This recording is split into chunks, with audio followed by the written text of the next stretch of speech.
축제 때 예배를 드리러 올라온 이들 가운데 그리스 사람도 몇 명 있었다.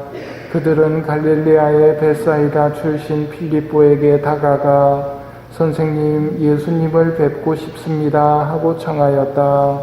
필립보가 안드레아에게 가서 말하고 안드레아와 필립보가 예수님께 가서 말씀드리자 예수님께서 그들에게 대답하셨다.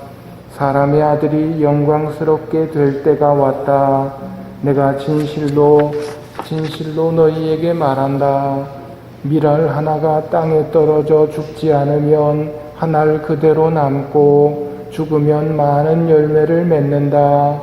자기 목숨을 사랑하는 사람은 목숨을 잃을 것이고 이 세상에서 자기 목숨을 미워하는 사람은 영원한 생명에 이르도록 목숨을 간직할 것이다.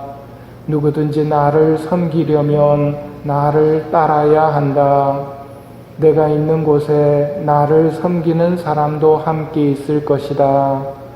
누구든지 나를 섬기면 아버지께서 그를 존중해 주실 것이다. 이제 제 마음이 산란합니다. 무슨 말씀을 드려야 합니까?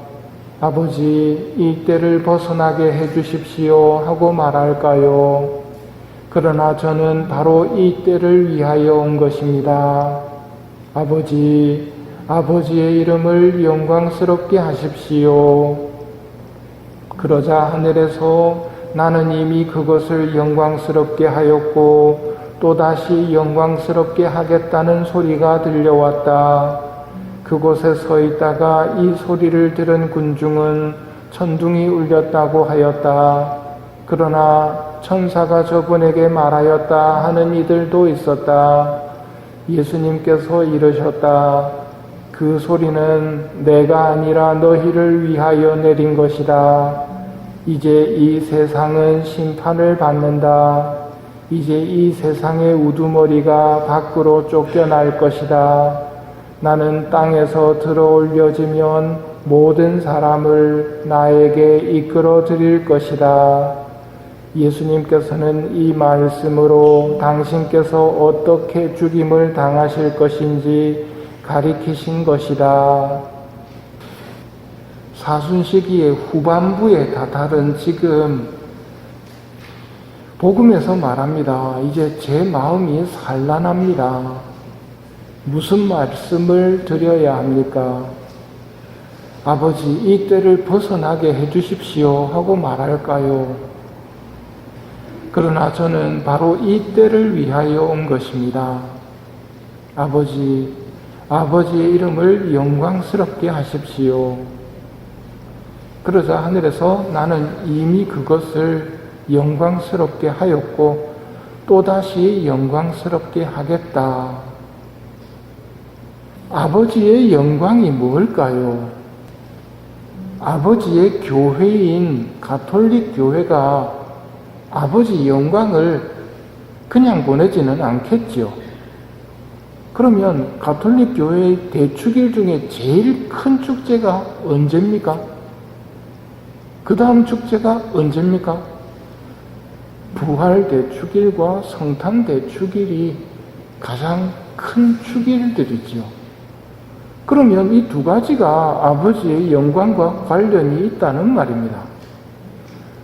성탄 대축일은 하느님께서 사람이 되심을 기념하는 날입니다. 이게 무슨 하느님의 영광입니까?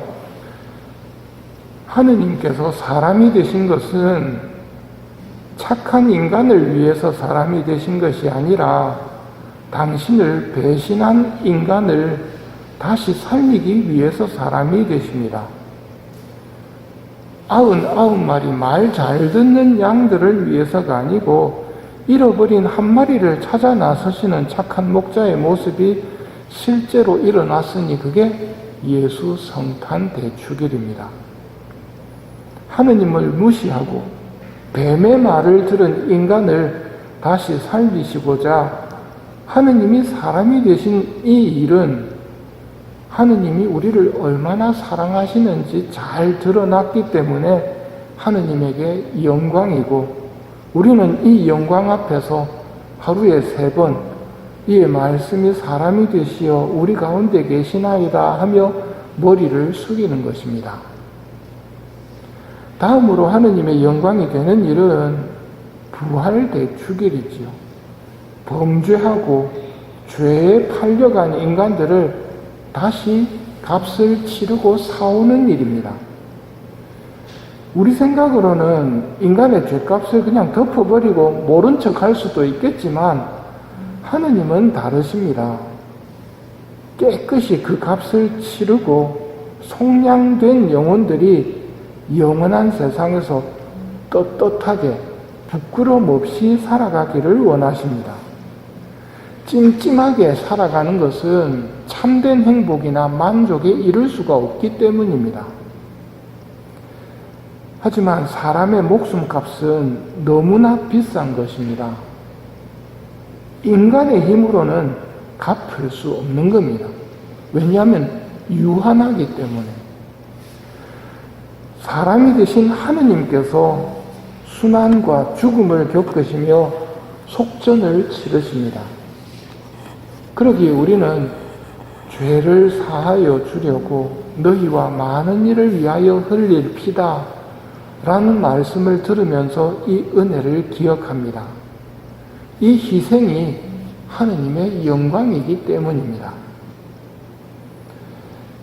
이 모든 것들이 말로는 쉽게 할 수 있지만 실제로는 그렇지 않습니다. 오늘 그걸 묵상하며 하느님의 마음을 좀 읽어드리라고 교회는 인도를 하는 것입니다. 복음에서 예수님께서 당신의 마음 상태를 표현해 주십니다. 이제 제 마음이 산란합니다. 무슨 말씀을 드려야 합니까? 이 때를 벗어나게 해주십시오 하고 말씀드릴까요? 둘째 독서에서도 예수님의 마음을 바라보게 합니다. 예수님께서는 이 세상에 계실 때 당신을 죽음에서 구하실 수 있는 분께 큰 소리로 부르짖고 눈물을 흘리며 기도와 탄원을 올리셨고 하느님께서는 그 경외심 때문에 들어주셨습니다. 30대 초반에 남자가 큰 소리 지르면서 눈물 흘리면서 기도하는 거 혹시 들어보셨습니까? 큰 소리로 부르짖는 그 기도 소리만으로도 사실은 전율이 느껴지는 겁니다. 이렇게 기도해야 될 사람들이 우리인데 우리는 그렇게 기도하지 않고 예수님이 그렇게 큰 소리로 부르짖고 눈물을 흘리며 기도와 탄원을 올리십니다. 이게 하느님의 영광입니다. 해야 할 자식들이 안 하니까 예수님이 대신 해주시는 것이지요. 이런 하느님의 영광 앞에서 우리가 할 수 있는 말은 시편 저자의 감탄뿐입니다. 인간이 무엇이기에 이토록 돌보아 주시나이까 하는 감탄입니다. 우리를 위해 행하신 예수님의 일들을 보면서 왜 이렇게까지 하셨는가? 어떤 마음으로 하셨는가? 이걸 오늘 생각해 보아야 합니다. 답은 우리가 알고 있지만 그 답은 대부분 머리에 머물고 있습니다. 마음으로 하느님의 마음을 알아들이는 시간을 사순 제5주일인 오늘은 좀 가졌으면 합니다. 하느님께서는 세상을 너무나 사랑하신 나머지 외아들을 내주시어 그를 믿는 사람은 누구나 멸망하지 않고 영원한 생명을 얻게 하셨다. 하느님께서 아들을 세상에 보내신 것은 세상을 심판하시려는 것이 아니라 세상이 아들을 통하여 구원을 받게 하시려는 것이다. 그 아드님께서 오늘 마음이 산란하시어 무슨 말을 할지도 모를 정도로 힘들어 하십니다. 은혜를 잊은 인간의 무관심이 그분을 더욱 힘들게 하는 요즘입니다. 힘들어 하시는 주님께서 우리에게 바라시는 것은 뭘까요? 피땀을 흘리시는 날 밤 특별히 사랑하셨던 제자 3명에게 뭘 부탁하십니까? 나와 함께 깨어 있어라. 얼마나 힘들어 하시는지를 알고, 그것만 알고 그분 옆에 좀 깨어 있는 것.